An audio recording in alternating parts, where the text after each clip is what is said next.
नमस्कार, मैं अनीता चौधरी। न्यूज़ अड्डा इंडिया पे आप सभी का स्वागत है। जय भारत, जय हिंद। ये अग्निवीर अग्निपथ को लेकर के बवाल मचा हुआ है।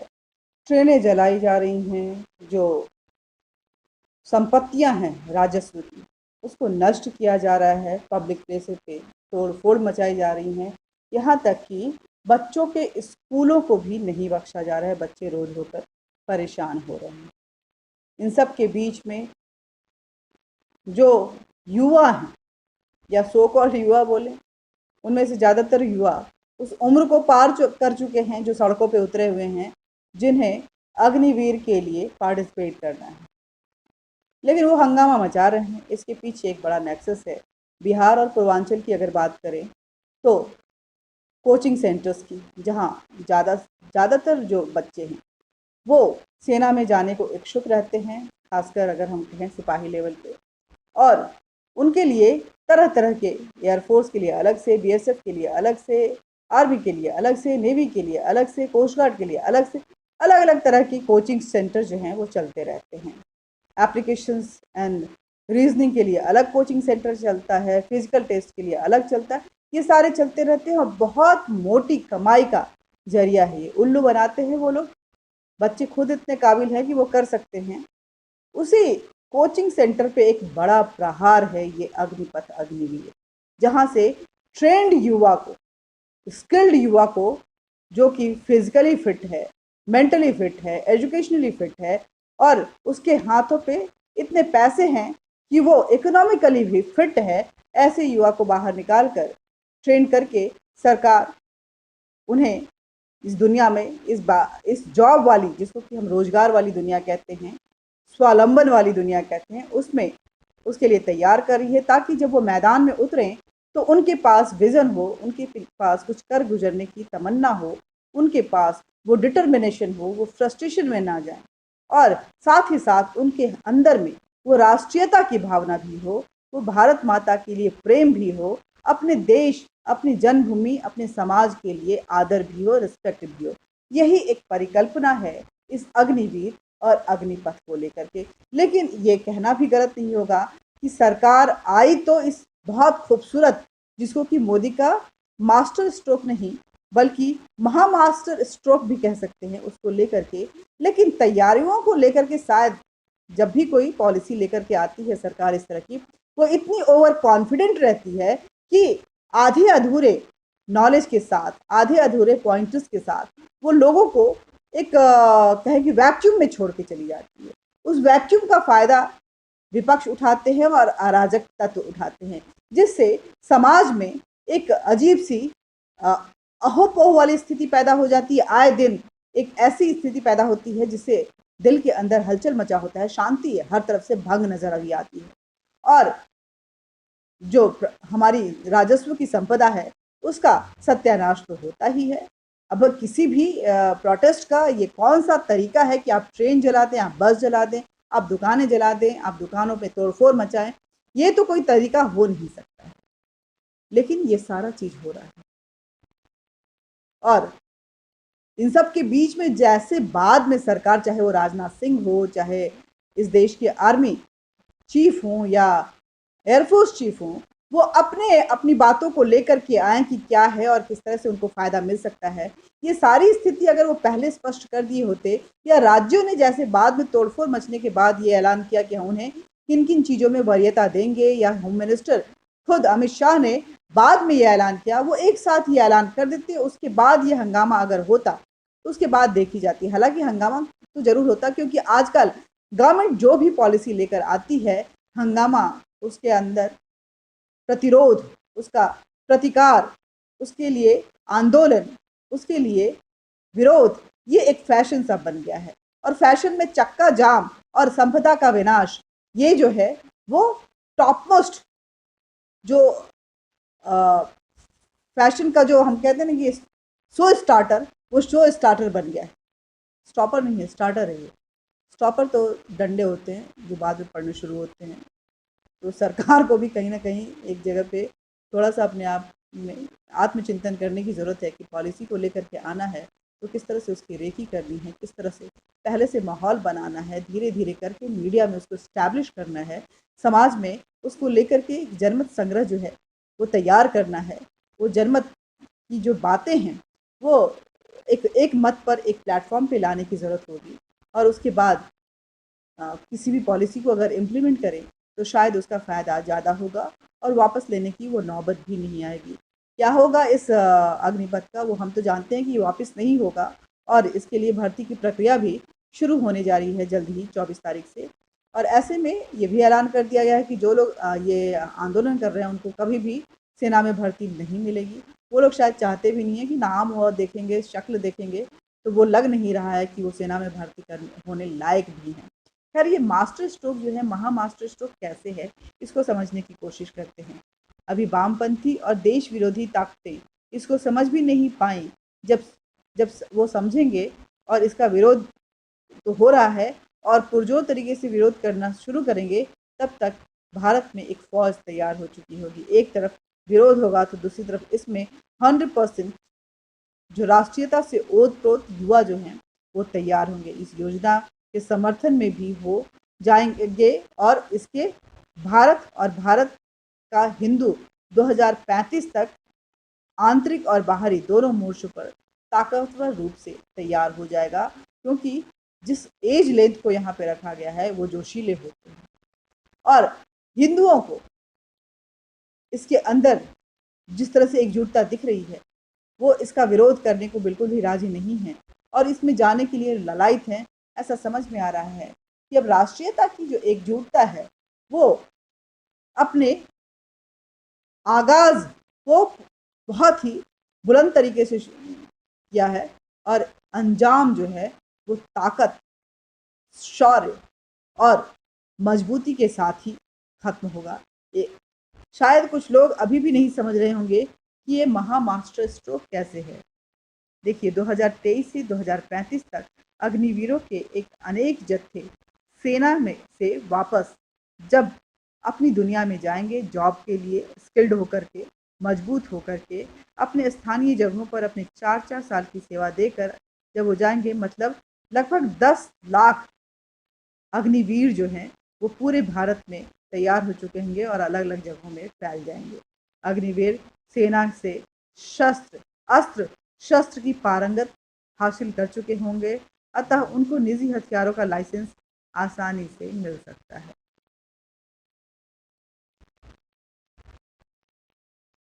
मान लो आपके मोहल्ले में अचानक अगर कोई आतंकवादी या उग्रवादी हमला कर देता है, भीड़ आ जाती है, तो आप क्या करेंगे? आपके मोहल्ले में 2-4 अग्निवीर होंगे जो जाहिर तौर से उनके पास वो ताकत भी होगा, वो मजबूती भी होगी, वो आत्म बल भी होगा, आत्मसम्मान भी होगा और कहीं न कहीं लाइसेंस वाला वो निजी हथियार भी होगा जो उनके आत्मरक्षा के लिए उनको दिया जाएगा, जिसे वो चला सकेंगे।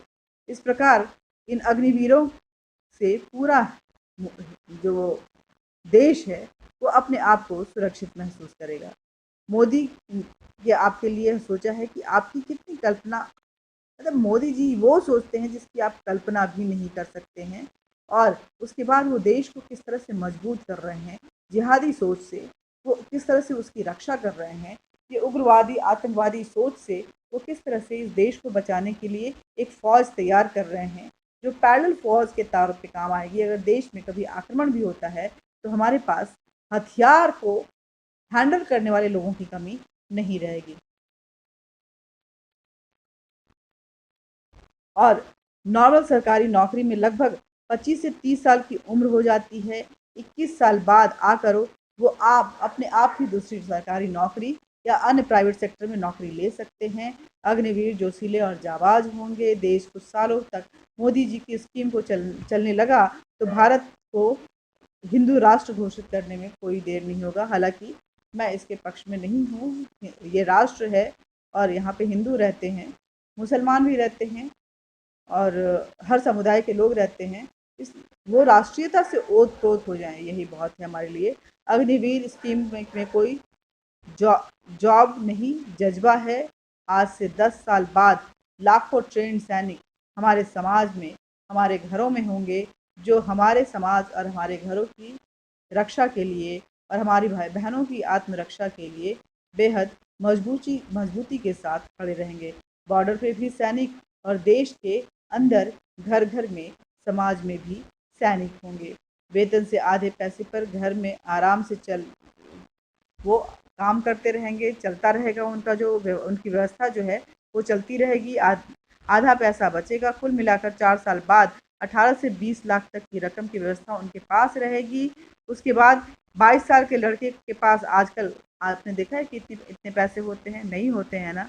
लेकिन जब अग्निवीर बनकर आएंगे तो उनके पास कम से कम इतने पैसे होंगे। और साथ ही साथ सेना में अस्थायी भर्ती की जो प्रक्रिया है वो तो कायम रहेगी ही। मतलब आपको कोचिंग सेंटर के लिए तैयार कर दिया गया। अगर आप उस व्यवस्था में जाकर फिर से अप्लाई करना चाहते हैं तो कर सकते हैं, आपको नौकरी मिल सकती है और अग्निवीरों में से भी 25% को कंटिन्यू किया जाएगा। तो आप समझ सकते हैं कि जो लायक होंगे उनसे नहीं छीना जा रहा है। लेकिन जो नहीं रहना चाहते हैं, जो उस सर्विस को सूट नहीं कर रहे हैं, वो जाके एक स्किल्ड मैन की तरह दूसरी नौकरी ले सकते हैं। तो 6 माह की ट्रेनिंग, 4 साल के स्किल डेवलपमेंट अनुशासन के साथ साथ आर्थिक लाभ, 4 साल बाद आर्थिक पैकेज का बाकायदा सर्टिफिकेट के साथ साथ वापसी में अन्य नौकरियों में प्राथमिकता। वापस आने पर आयु 21 से 25 की होगी, जिससे आगे की शुरुआत, क्योंकि 21 साल के बाद और 25 साल तक ही लोग वहाँ पे अपने जॉब के लिए जो है स्टैब्लिश हो पाते हैं। उनके पास पूरा मौका रहेगा कि वो अन्य सेक्टर्स में अगर जाना चाहते हैं तो जाएं, उनको किसी ने नहीं रोका हुआ है। और जो लोग ये सोच रहे हैं कि ये अग्निवीर जो हैं, जो ये हंगामा हो रहा है ये अग्निवीरों की तरफ से हो रहा है, यानी कि जो लोग अग्निवीर बनना चाहते हैं वो इस स्कीम से नाखुश हैं, तो आपको बता दें कि ये बहुत ही बड़ी गलतफहमी में है। वो ऐसा कुछ भी नहीं है। उनको वो तो जाएंगे ही, ये जो हल्ला मचाते रह जाएंगे, ये कल भी हल्ला मचा रहे थे, आज भी हल्ला मचा रहे हैं और कल भी हल्ला मचाते रहेंगे। कुछ जो सवाल हैं वो आपके मन में ज़रूर आएंगे, जैसे कि अग्निपथ योजना क्या है और इसका लाभ क्या हो सकता है। भारतीय सशस्त्र बलों के संबंधित अग्निपथ योजना एक ऐसी योजना है जिसको चयनित उम्मीदवारों को 4 साल की अवधि के लिए अग्निवीर के रूप में तैयार किया जाएगा। 4 साल की अवधि पूरी होने पर यह अग्निवीर एक अनुशासित, गतिशील, प्रेरित और कुशल श्रम शक्ति के रूप में अन्य क्षेत्रों में रोजगार पाने के लिए सक्षम होंगे, जिनको अपनी मनपसंद की नौकरियां वो पा सकते हैं। कई नौकरियों में इन्हें वरीयता मिलेगी और करियर बनाने के लिए वापस समाज में लौटेंगे, अपने परिवार के साथ रह सकते हैं। सशस्त्र बलों द्वारा घोषित संगठनात्मक जरूरतों एवं नीतियों के अनुरूप अपनी संलग्नता की अवधि पूरी कर लेने के बाद इन अग्निवीरों को अस्थायी संदर्भ में नामांकन के लिए आवेदन करने का अवसर प्रदान होगा। इसमें 25% तक अग्निवीरों को सशस्त्र बलों में नियमित संवर्ग के रूप में नामांकित होने के लिए चुना जाएगा, जो सबसे ज़्यादा फिट होंगे। Fittest of the fit, they will always survive in that service. यह योजना देश की सेवा के लिए इच्छुक भारतीय युवाओं को कम अवधि के लिए सशस्त्र बलों में भर्ती होने का अवसर प्रदान करेगी। इसके लाभ क्या हैं?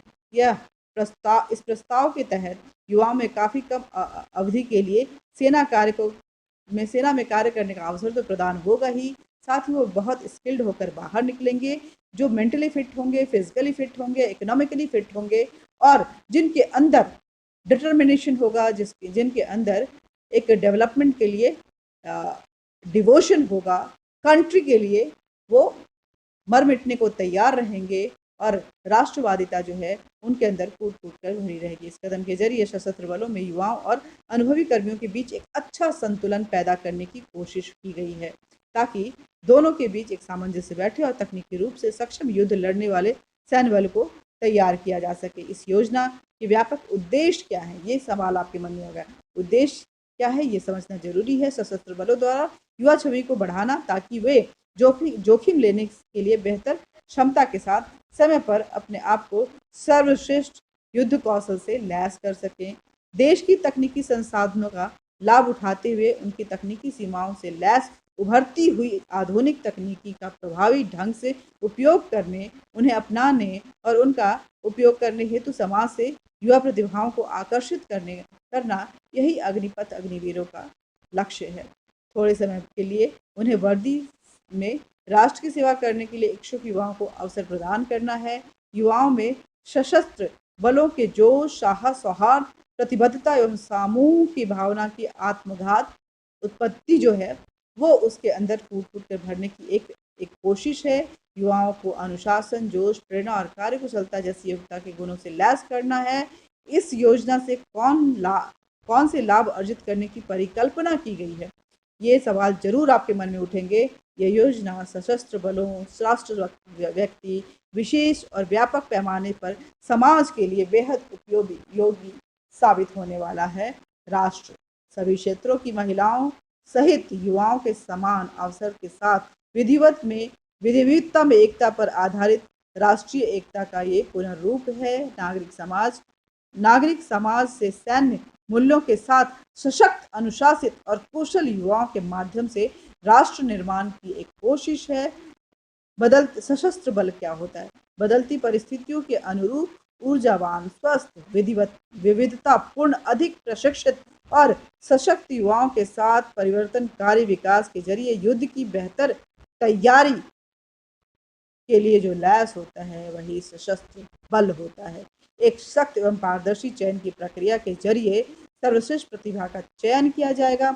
युवा और अनुभव के अधिकतम संतुलन के जरिए युवा छवि को ज़्यादा से ज़्यादा मौका दिया जाएगा। तकनीकी संसाधनों से शामिल करके स्किल इंडिया के लाभों को बढ़ाने का ये प्रयास है।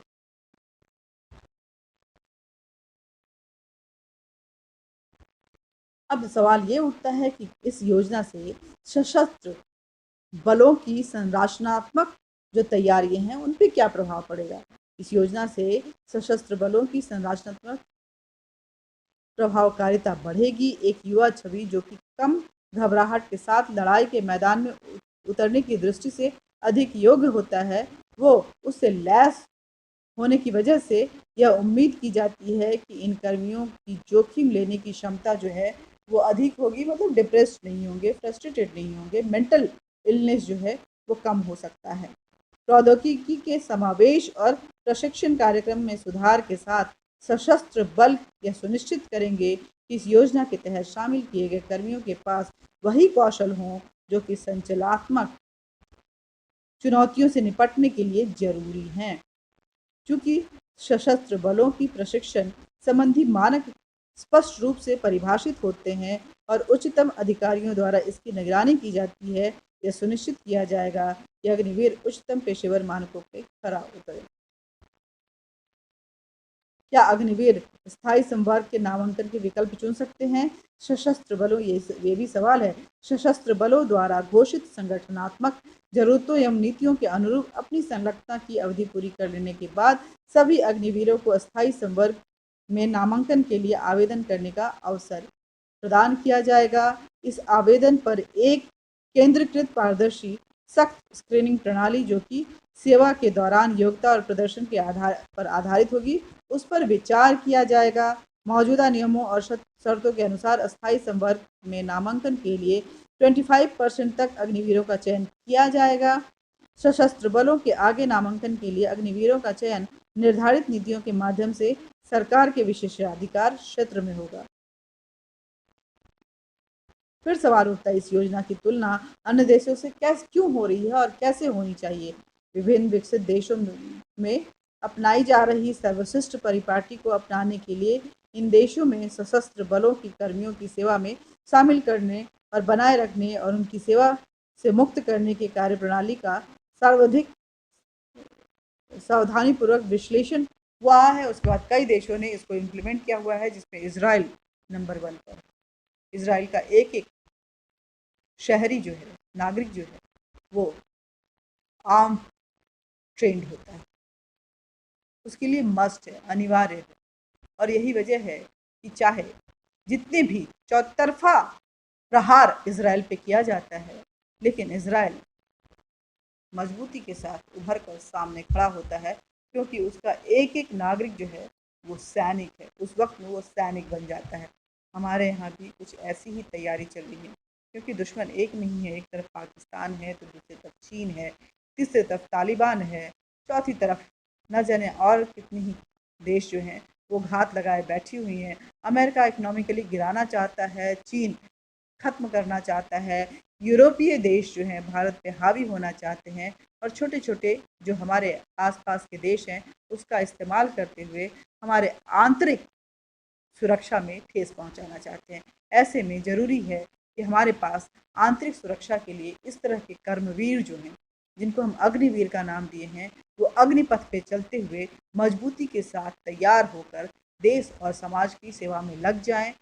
वो अपनी दूसरी नौकरी भी कर सकते हैं, साथ ही अगर कुछ इस तरह की परिस्थितियाँ आती हैं तो वो इतने मजबूत होंगे कि उससे निपटने के लिए किसी सेना का इंतज़ार नहीं किया जाएगा, वो खुद भी निपट सकते हैं। जय हिंद, जय भारत। मिलते रहेंगे और बातचीत का ये सिलसिला भी जारी रहेगा, लेकिन क्या ज़रूरी है? ज़रूरी ये है कि आप हमारे चैनल न्यूज़ अड्डा इंडिया को ज़्यादा से ज़्यादा सब्सक्राइब करें, इस वीडियो को ज़्यादा से ज़्यादा शेयर करें, बहुत ज़रूरी वीडियो है। अपने बच्चों को भी तैयार करें, उनको मेंटली फिट करें और बताएं इसकी जो विविध रूप हैं उसके बारे में ये वीडियो ज़रूर दिखाएं।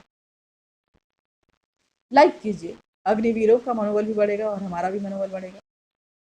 क्या सोचते हैं आप? कमेंट बॉक्स में ज़रूर लिखें। जय हिंद, जय भारत।